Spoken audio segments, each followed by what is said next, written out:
I've had 10 surgeries on my left knee. I cannot run, jump, lunge, or squat, or run out of a burning building.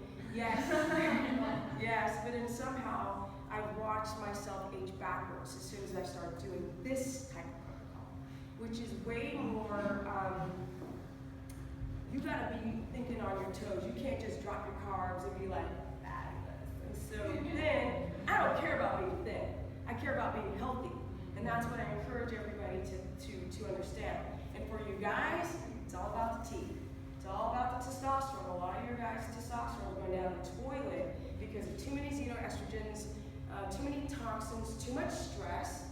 And so this is the message that I want to talk about when it comes to doing a low carb, high fat protocol or banting or whatever. It is not just having insulin regulation. So I'm sorry, Nikki, but I'm going to use you as an example.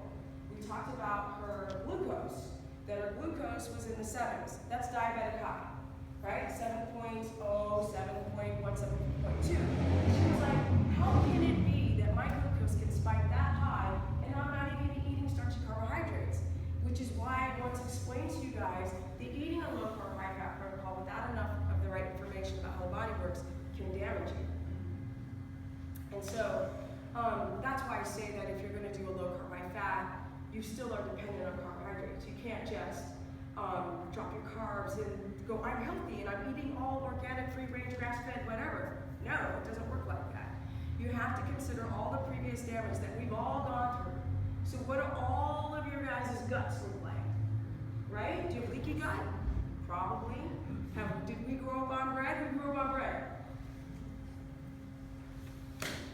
All of us have some kind of gut flora imbalance to some varying degree that's going to affect our energy levels, our ability to heal, our freaking candida, all of these types of things. And so how you do a banting or low carb, high fat protocol or paleo is critical if you don't want to create more damage within the body. The body gets used to its electrolytes, it gets used to the water balance. You drop your carbs, your kidney drops a lot of water, bam, your electrolytes like this, you're chronically dehydrated, and things become problematic. Also by carb timing, if you're going to continue to do, and I'm talking a lot about low carb, high fat, until anyone else who wants to know about keto, which is a game changer, because that's probably what you guys are more familiar with. And so if you're going to do a low carb, high fat banting protocol, you must time your carbs because you have to realize that once you drop your carbohydrates and your glycogen storage, which is within your muscle, becomes depleted, your brain gets pissed. Yeah, so you go all night. People have this like fasting obsession, which they're like, oh, I'm clearing out my liver and kidneys and all this stuff, and I'm like, okay, in the wild we would fast, but we also wouldn't have adrenal insufficiencies. We also wouldn't have like insulin resistance and diabetes and all this kind of stuff. So, the body's this complex machine, and so everything that you do to it matters. And so we can't just live the way we did back then because they rested and digested. They found the parasympathetic part of their day, which means calm. We don't ever find that. We're like on our cell phones, we're lit, you guys are working out at night. So, and I was saying this in the car, I'm like, I'm not gonna like me saying this, but working out at night is when your body wants to rest. And so where your body has to crank up and turn up the adrenal glands to give you enough energy to get through the evening when it wants to slow down. So if you're going to work out at night, then your meal timing and those little specific parts of your day, you must find the time to unplug. So when you come here, your body's had intermittent times of rest.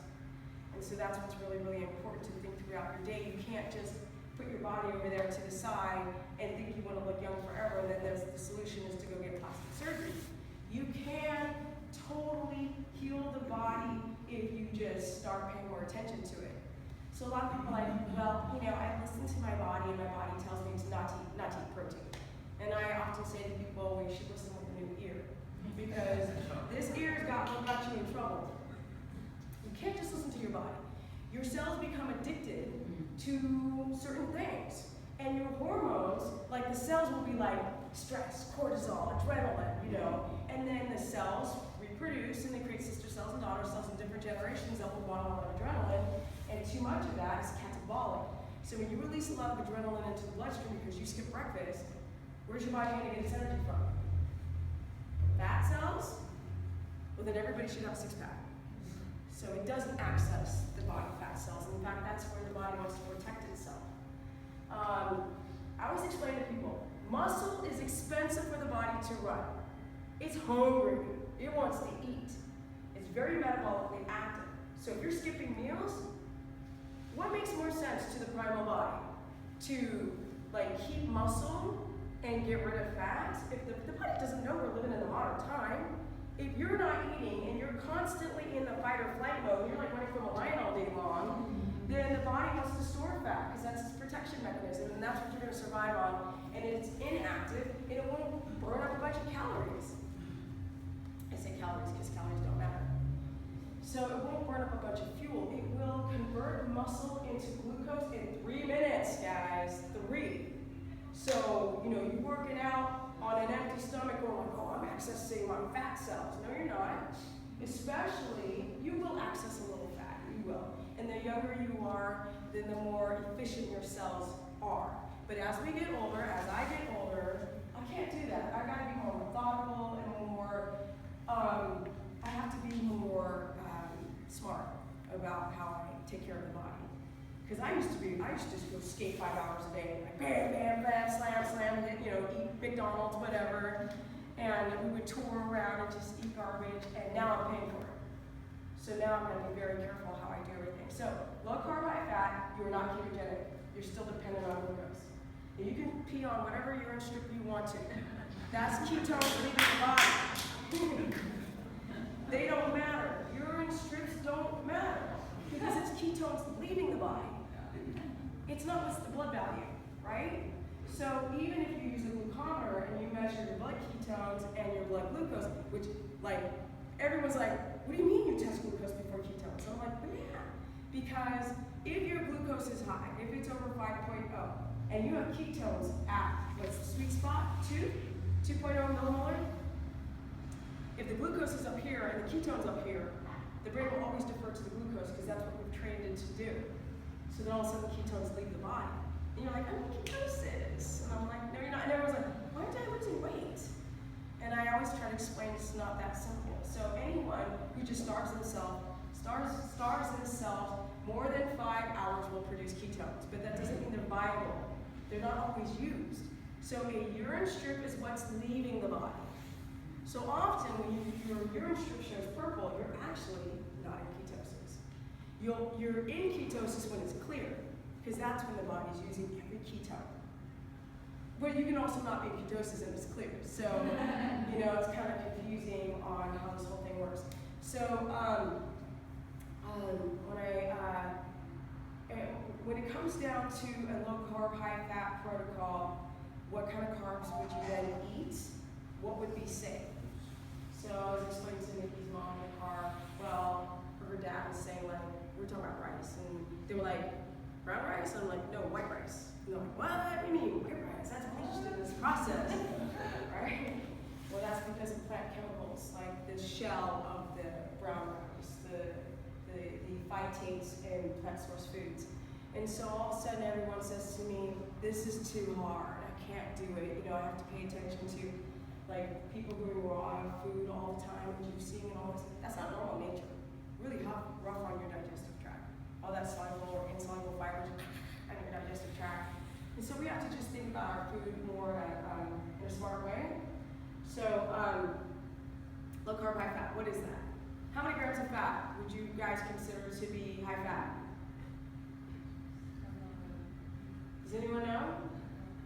Okay, so the average person who eats processed carbohydrates, they say, which I don't even think they eat 30 grams.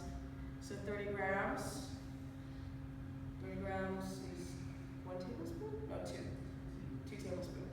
Who eats 2 tablespoons of fat? That's crazy. Our brain's made out of fat, our reproductive hormones are made out of fat, our lung lining is made out of fat, our cell lining is made out of fat. And what happens to a lot of women who drop their fat? Their menstrual cycle goes. They can't regulate it's inconsistent, or they have bad menstrual cycles, or it just goes. And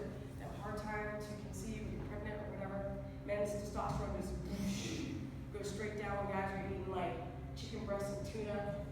So, right? Yeah, people are thinking like, I'll fix it all the time. okay. Yeah. So, people have this misconception that fat is bad for you, it clogs your arteries, it gives you a heart attack. And I'm like, how does that make any sense? It's chock filled with fat-soluble vitamins. Vitamin D, E, A, and K, the mothership of vitamins. Are you gonna get that in spinach? No. Are you gonna get that in kale? No. Fat-soluble vitamins lodge within your fat cells and give you nutrition over time. So, I know this is gonna sound crazy, you're gonna think I'm nuts, but there's more nutrient value in bone marrow than fruits and vegetables combined 100 times. Yet we leave it out of our diet. And people are like, egg yolks can give you a heart attack. It's my country's fault for starting that. Right? People are always like, your country, I'm like, my country. Oh, yes, my country. People are like, what about like the cholesterol? And I'm like, what about it? Without cholesterol, you'd be dead. Dead. You wouldn't survive a day without cholesterol. Our bodies make 75% of the cholesterol that you need to live. 75. 75. And that 25 coming from your diet, that has been proven to not raise your LDL small particles. Because there's two kinds of LDL. There's the large fluffy LDLs. I'm not even talking about HDL. We're talking LDL, the bad cholesterol. Boy, they really have us brainwashed, right? You need LDLs. It's a transportation system. One takes things to the cell for damage, and the other one takes it back to the liver, and it just recycles. We recycle our own cholesterol. And so when you don't eat cholesterol, the body just goes and, well, I'm going to rob from Paul to give it to Pete. I'm going to take one from one part of the body to survive. And that's when you become catabolic, and things start falling apart. So you don't want to do that. And so I get these emails all day, every day, like, well, if I eat all that fat, like, am I going to have a heart attack? And I'm like, no. Glucose and hybridized fruits, genetically modified fruits to be more sweet, and all these sugar products, that's what's going to clog your arteries and dump calcium into your bloodstream. So, back to the advanced glycation end product from glucose. So, how much fat would suffice? So, 60 grams, pretty good. Awesome. I eat over 200. And in the beginning of my keto adaptation, I ate 400 grams of fat. And you see how big I am. How many tablespoons is that? Like just to give a... Well, 168 grams of fat is 12 tablespoons. And that's the amount that I suggest for people to eat to drive ketogenesis.